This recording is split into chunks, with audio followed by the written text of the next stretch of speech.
Hello viewers, I am Lakshmi Padmanabhan. Welcome to Gandhi Hacks in South Africa. Before I go into the sensational incidents of this episode, let me introduce the dramatis personae, the important characters who appear here. Of course, these names had been mentioned earlier, but still I would repeat them so that you could recall them better and connect to the story. The first name is of Harry Eskom, the former legal advisor to Dada Abdullah and Sons. But now he is the Attorney General of Natal and also a minister in the cabinet. He was a friend of Gandhi and the Indians to begin with, but now his loyalties were divided because now he had to listen to the white people as well. So he was in a true bind between the devil and the deep sea, as you would call it, on the horns of a dilemma. So that was Harry Eskom. Secondly, you have Frederick Lafton, the current legal advisor to Dada Abdullah and Sons. You would find him a true hero. He was a great supporter of Gandhi, a great lover of the Indians, and he rises to the occasion, you find. Thirdly, there was Alexander, the top cop of Natal, and fourthly, there was Jane Alexander, wife of the top cop. The last episode ended with all the passengers literally at sea, both the ships and the 800 passengers, until the orders came for them to land. Once the orders came, they all got out of the ships and went to their destinations. The captain received a message from Harry Eskom. It said that the white people were very angry at the government's decision, granting permission for the Indians to land. And they were not reconciled to the fact of these people again coming to Natal. And so Mohandas Gandhi's life was in danger. So it was advisable that Gandhi and his family land or deboard at dusk, and the superintendent of the port should accompany them to their destination. But within an hour of it, Frederick Lafton, the current legal advisor to Dada Abdullah and Sons, came and told the captain, "If you don't mind, I would like to accompany Gandhi to his destination." Turning to Gandhi, he said, "If you are not afraid, let Mrs. Gandhi and the children go to Rustamji's house by vehicle. Let us go on foot to Rustamji's house.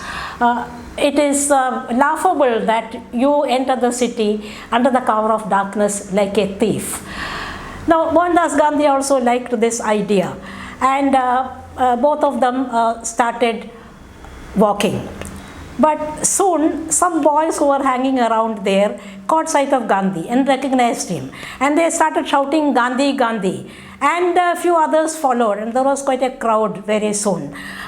They were yelling his name. Lafton hailed a rickshaw.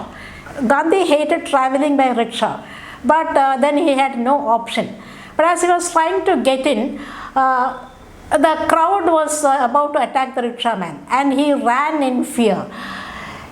Now the first thing that the crowd did was to separate Lafton from Gandhi, and the assault started. Stones, bricks, rotten eggs hit him. One of them removed his turban, and blows rained on him, and Gandhi was reduced to a very pitiable condition.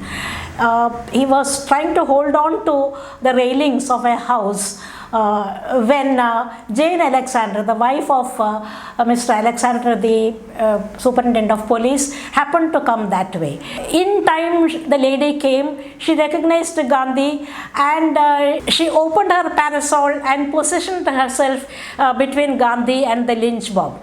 No missile could reach Gandhi before hitting Jane. That was the way in which she was standing.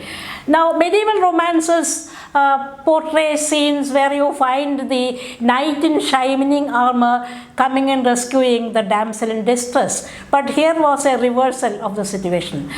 Here was this damsel with a parasol coming to the rescue of the knight in distress. Meanwhile, an Indian youth who was witness to the whole scene rushed to the police station and gave information about the ruckus. The police came at once and took charge of the situation.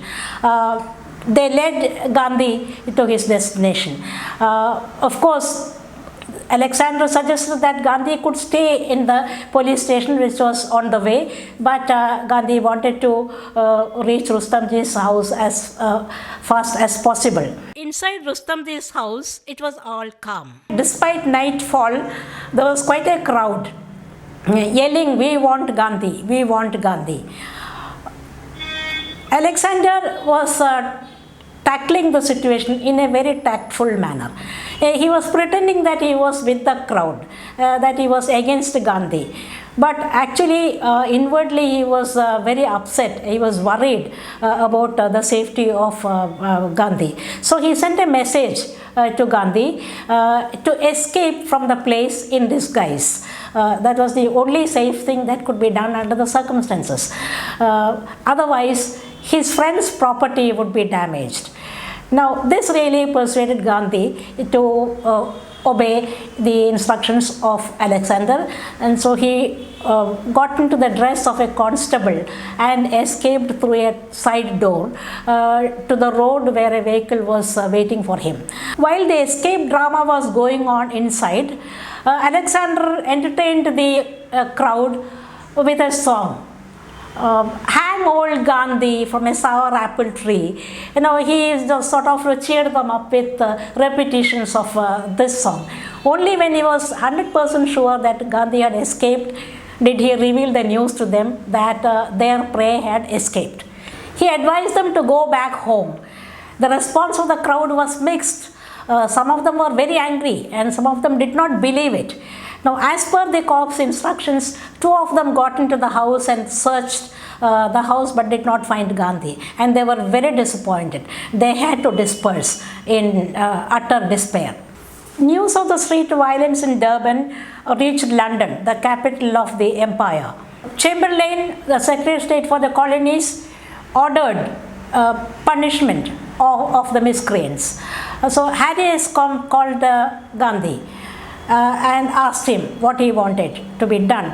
Now, Gandhi very clearly said that he did not want to punish the miscreants.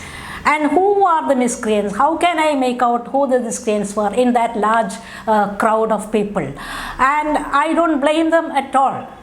They were misled by people like you, by the authorities, that I was tarnishing the name of the Europeans. So once they understand the truth, they would be ashamed of their action.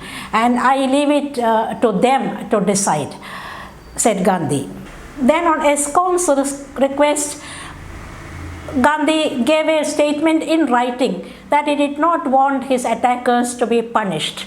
The Natal Advertiser, a prominent newspaper of Natal, had published an earlier interview that its reporter had taken of Gandhi while he was in the ship.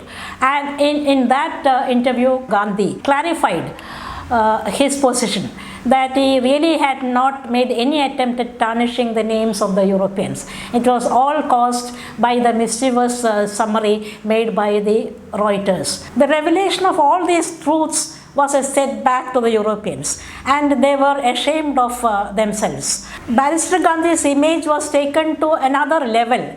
The British Empire took note of this extraordinary individual, and he turned all the publicity, all the fame that came his way for the growth of the Natal Indian Congress. And the membership of this organization shot up like anything. While going through the accounts of the violence in the various biographies, I was struck by one fact, that they are all silent on what Kasturba and the kids felt about the whole thing. It was really their very first introduction to South Africa. And what Kasturba must have felt when she saw her husband covered in blood, cuts and wounds all over. Was she allowed to go near him? Was she in a position to nurse him? I don't think. Barrister Gandhi had become public property by then.